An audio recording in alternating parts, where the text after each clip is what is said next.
नमस्कार जी। मर्दा का स्वास्थ्य ठीक नहीं है, हम इंसानों का भी ठीक नहीं है स्वास्थ्य। और अक्सर लोगों को ये कहते हुए आपने सुना होगा कि अब अनाज में वो दम नहीं है जो पहले हुआ करता था। और इस वाक्य के पीछे बंदे की दो बातें होती हैं। एक ये कि अनाज में बहुत ज़्यादा जहर है, अभी खाने लायक नहीं है। और दूसरा ये है कि अब अनाज की गुणवत्ता उतनी अच्छी नहीं है, उसमें उतनी पौष्टिकता नहीं है, उतना वो पुष्टिकर नहीं रहा है जो होता था पहले।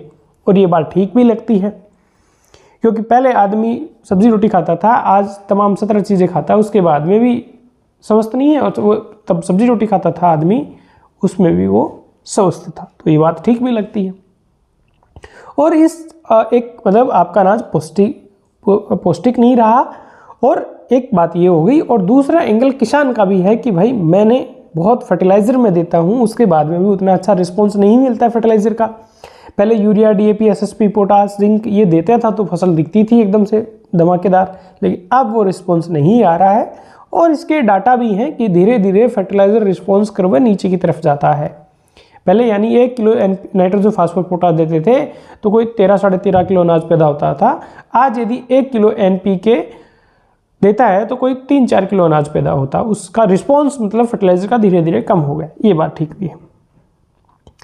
इस बात को आप किसी भी चीज़ की खेती करो, इस चीज़ की जड़ को मैं आज इस वीडियो में आपको समझाने की कोशिश करूँगा। वीडियो थोड़ा टेक्निकल हो सकता है, बोरिंग भी हो सकता है, तो प्लीज़ आप थोड़ा ध्यान से देखें। देखिए, एक शब्द चलता है तत्व, एलिमेंट। आपके घर में बच्चे पढ़ते होंगे तो एक वो पीरियोडिक टेबल लेके घूमते रहते होंगे, 118 119 तत्व उसके अंदर होते हैं। यानी कुल जो धरती पे तत्व हैं वो 119 के आसपास की आई थिंक खोज हुई है, और वो सब जमीन के अंदर है। अब वो कुल 119 तत्व जमीन के अंदर है तो वो पौधे के अंदर भी आ जाने चाहिए, क्योंकि पौधा जमीन पे उगता है। लेकिन ऐसा वास्तव में नहीं होता है, क्योंकि पौधा एक जिंदा जीव है, वो वही उसमें से उन तत्वों में से वो वही लेता है जो उसको चाहिए, जितनी मात्रा में चाहिए। हर पौधे की अपनी अलग प्रवृत्ति होती है, उसको कौन सा पोषक तत्व ज़्यादा चाहिए, कौन सा कम चाहिए, कौन सा पोषक तत्व किस पोषक तत्व को देने में सहायक है, ये हर एक पौधे का अपना एक नेचर होता है। लेकिन 119 तत्व होते हैं जमीन के अंदर, और जो ये सब तत्व, इनको तत्व कहते हैं। फिर शब्द आता है न्यूट्रिएंट एलिमेंट, पोषक तत्व। पोषक तत्व 119 में से 119 तत्व हैं, इसमें से पोषक तत्व किसको कहोगे? जो पौधे को जीवन चक्र को पूरा करने में सहायक होते हैं, पौधे को पुष्टिकर बनाते हैं। और कह सकते हो कि उसकी कमी, यदि जैसे 119 तत्व हैं, चलो ये यहाँ 119 तत्व हैं, इसमें से ये एक तत्व ऐसा है जैसे नाइट्रोजन है, यदि इसकी कमी पौधे के अंदर हो गई तो पौधा पीला पड़ जाएगा, छोटा रह जाएगा, कल्ले नहीं फूटेंगे। और जैसे ही आपने यूरिया के मार्फत नाइट्रोजन की पूर्ति कर दी तो वो पौधा वैसे ही अपनी परिस्थितियों में आ जाएगा। यानी कि ये नाइट्रोजन इस पौधे के लिए पुष्टिकर है, इससे उसका जीवन चक्र चल रहा है, तो इसको क्या कह दिया? न्यूट्रिएंट एलिमेंट, पोषक तत्व है। तो 119 के 119 जो एलिमेंट हैं वो पौधों के लिए हो सकता है, जरूरी नहीं हो। तो उसमें से पौधे को जो जो आवश्यक हैं, जो जो जरूरी हैं, जो जो भी उसको पुष्टिकर कर रहे हैं, उसको आपने न्यूट्रिएंट एलिमेंट कह दिया, पोषक तत्व कह दिया।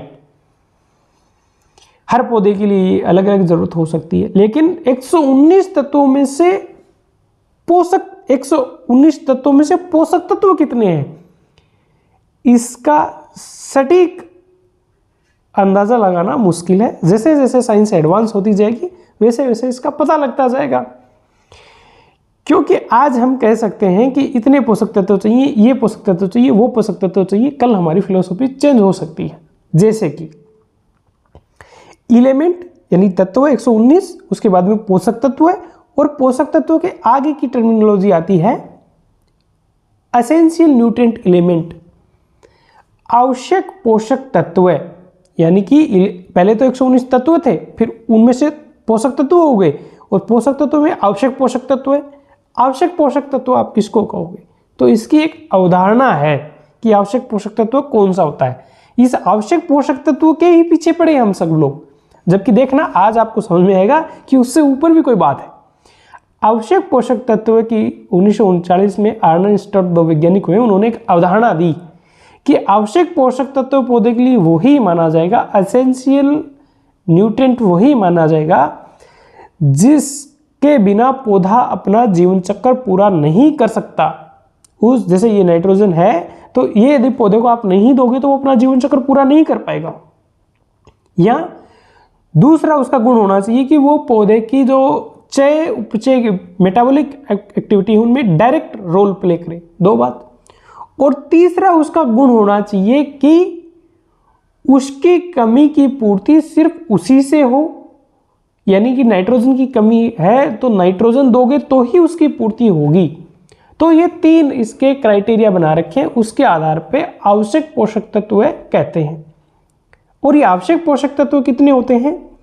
ये अब तक पुराने लोग पढ़ते थे, आप 1987 से पहले आप पढ़ते आ रहे हो, 16 आवश्यक पोषक तत्व होते हैं। लेकिन 1987 में एक वैज्ञानिक हुए निकोलस ने कहा नहीं भाई साहब, निकल भी आवश्यक है पौधे को, निकल के बिना भी पौधे का काम नहीं चलता। तो पहले कौन कौन से थे?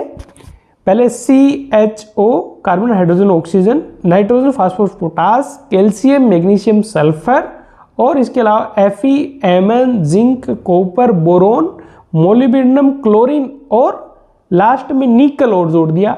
ये आवश्यक पोषक तत्व है। इनके बिना पौधे का काम नहीं चलता, पौधे की मेटाबॉलिक एक्टिविटी में डायरेक्ट वो रोल प्ले करते हैं, और ये इनकी कमी किसी दूसरे न्यूट्रिएंट से रिप्लेस नहीं की जा सकती। हमारा पूरा ध्यान इन आवश्यक पोषक तत्वों पे ही है। लेकिन मेरे एक बात समझ में नहीं आती, ये किताबों में मुझे नहीं मिली ये चीज़ कि भाई आज हम कह रहे हैं 17 पोषक तत्व चाहिए, पहले 16 कहते थे, 1987 के बाद में कहने लग गए कि 17 पोषक तत्व चाहिए। अभी सिलिकॉन के ऊपर भी खूब काम हो रहा है, सिलिकॉन के लिए कह दिया जाएगा कि ये भी आवश्यक पोषक तत्व है, सिलिकॉन भी पौधे को चाहिए, फिर कोई और को जोड़ दिया जाएगा। जैसे जैसे समय एडवांस होता जाएगा वैसे वैसे इसकी बता दिया जाएगा। पर मैंने जो आपको 3 शब्दावलियाँ बताई हैं, एक आपका ये है कि तत्व है जिसके बारे में आपको सोचने की ज़रूरत नहीं है, वो है ज़मीन के अंदर सब तत्व हैं। पोषक तत्व है, पौधे को क्या चाहिए, कौन सा चाहिए, कितनी मात्रा में चाहिए, वो खुद डिसाइड कर लेगा, उसके बारे में भी आप सोचो मत। पोषक तत्व है। असेंशियल में हमने बांध दिया कि हमें इन 17 का ही ख्याल रखना है, ठीक है। पर इसका मतलब इसके बिहाइंड मतलब ये नहीं कि आप इन 17 पे ही फोकस रखो, बाकी ज़मीन को भूल भाल जाओ, या ये 17 पोषक तत्व है, कोई जैसे एक होगलैंड सॉल्यूशन होता है, हम पढ़ाई में पढ़ते हैं, वो 17 पोषक तत्व दे दिया और उसी से आप पौधा तैयार कर लोगे, ऐसा नहीं होता। प्रकृति में इन तीनों टर्मिनोलॉजी के अलावा एक चौथी इंपॉर्टेंट जो सबसे ज़रूरी टर्मिनोलॉजी वो एक और भी है, अवेलेबल न्यूट्रिएंट, उपलब्ध पोषक तत्व है। कि पौधे को ये जमीन में हैं, पड़े हैं सब, लेकिन उनमें से उपलब्ध कितने हैं, अवेलेबल कितने हैं। तो हमारा कंसर्न उन अवेलेबल न्यूट्रिएंट पे होना चाहिए। ज़मीन में है न्यूट्रिएंट, ज़मीन में न्यूट्रिएंट है लेकिन वो उपलब्ध नहीं है। और पोषक तत्वों की उपलब्धता को कई फैक्टर प्रभावित करते हैं, लेकिन जो हमारे हाथ में है, जिसके साथ हमने छेड़छाड़ कर दी, वो फैक्टर सबसे ज़्यादा और इम्पोर्टेंट फैक्टर है सोइल माइक्रोफ्लोरा और फ्यूना। हमने सॉइल के, मिट्टी के सूक्ष्म जीवों को डिस्टर्ब कर दिया, और उससे बाकी चीज़ें ज़्यादातर अपने हाथ में नहीं है। सॉइल का टेम्परेचर आपके हाथ में नहीं है, सॉइल में मॉइस्चर बहुत ज़्यादा आपके हाथ में नहीं है, सॉइल का pH बहुत ज़्यादा आपके हाथ में नहीं है। यानी जिन जो पोषक तत्वों की उपलब्धता के लिए जो कारक जिम्मेदार हैं वो ज़्यादातर आपके हाथ में नहीं है, लेकिन जो हाथ में है और उनमें सबसे इम्पोर्टेंट है वो है कि उसमें सूक्ष्म जीवों की जैव विविधता, माइक्रोफ्लोरा और फ्यूना की सूक्ष्म जीवों की बायोडाइवर्सिटी, वो हमारे हाथ में काफ़ी हद तक उसको हम ठीक किया जा सकता है। तो आपने तत्व, पोषक तत्व, आवश्यक पोषक तत्व, उपलब्ध पोषक तत्व, ये चीज़ें जानी, लेकिन इनसे ऊपर एक बात जो मैं आपको समझाना चाह रहा हूँ वो बस ये है कि आवश्यक पोषक तत्व 17 हैं। 17 पोषक तत्वों पे हम बातें करते रहते हैं, हम सब चीज़ें उनके लिए करते रहते हैं, लेकिन थोड़ी ये फिलोसॉफिकल बात है, ये मानने और न मानने की बात, आप माने ना माने ये मेरे अपने विचार हैं। पौधे को कौन सा पोषक तत्व चाहिए ये पता लगाना ठीक से बहुत मुश्किल है, क्योंकि ये सॉइल सिस्टम है, ये बहुत ही डाइवर्स सिस्टम है। जैसे मैं बताऊं कि ये जो पोषक तत्व है ये पड़ा है यहाँ, एक ये पोषक तत्व है, पौधे को ये पोषक तत्व नहीं चाहिए, लेकिन इस पोषक तत्व की या इस तत्व की उपस्थिति की वजह से कोई जीव है यहाँ, और उस जीव की उपस्थिति की वजह से ये पोषक तत्व पौधे को मिल रहा है। तो इस सॉइल सिस्टम में इतना कॉम्प्लेक्स और डाइवर्स सिस्टम है, इसमें कौन सा तत्व पौधे के लिए पौष्टिक है, कौन सा पोषक तत्व आवश्यक है, इसमें अपन इसको बांध के एक समझने के हिसाब से ठीक है, लेकिन सिर्फ बांध के रख के और सिर्फ इन्हीं पे फोकस करें वो उतना उचित नहीं होगा। तो मेरे हिसाब से कि ये पोषक तत्व कौन से मतलब दें, कितनी मात्रा में दें, कैसे दें, किस खाद से दें, किस फर्टिलाइज़र से दें, उन सब पे बातें करने से बेहतर है कि हम थोड़ा सा इस विषय पे भी चिंतन करें कि हम सॉइल के जो सूक्ष्म जीव हैं उनको कैसे हम जिंदा रख सकते हैं, उनकी बायोडायवर्सिटी को कैसे मेंटेन कर सकते हैं। और उनकी बायोडायवर्सिटी को मेंटेन करने के लिए ओबियसली ये ज़रूरी होगा, सूक्ष्म जीवों को आपकी ज़मीन में मेंटेन करने के लिए ये ज़रूरी होगा कि हम ज़मीनों में उनके खाने पीने का मटेरियल जिसमें मेनली कार्बनिक पदार्थ आता है वो ज़मीनों में पर्याप्त रखें, कार्बनिक पदार्थ रखें, और ज़मीनों को हम बहुत एक्सट्रीम कंडीशन से ना गुजरने दें। एक्सट्रीम कंडीशन, कभी उसमें आग लगी है, कभी उसमें 50 डिग्री सेल्सियस टेम्परेचर हो रहा है, नंगी ज़मीन है, कभी बहुत लो टेम्परेचर है जिसकी वजह से जीव जिंदा नहीं रह पा रहे हैं, और कभी उसमें पानी भर दिया है, 100% उसके पोर स्पेस सैचुरेट हो गए पानी से, तो ऑक्सीजन की अनुपस्थिति में उन जीवों को जान को खतरा है।